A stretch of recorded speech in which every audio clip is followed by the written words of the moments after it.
ask you a question about when you get your truck and So my question is, now I get the truck, it's here, the trailer is here.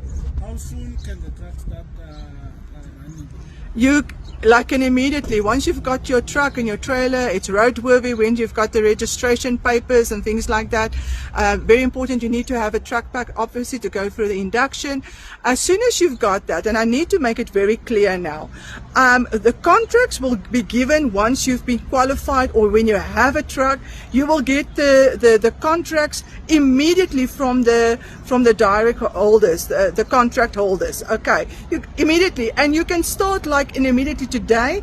To ask your question, if you've got your truck and your trailer today, whether it's on the rental for the trailer and also the truck that's on in-house finance, whether it's a cash deal or like a 6 months cash deal, things like that. Once you've got it, you've got the paperwork, everything in place. I need a truck pack, and the truck pack, I've already explained what is a truck pack. That is for induction, and then induction is because they need to register you on the route. Immediately you can start like and immediately.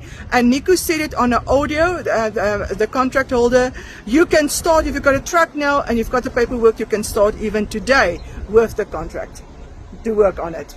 So answering your question. Okay. All right, great stuff.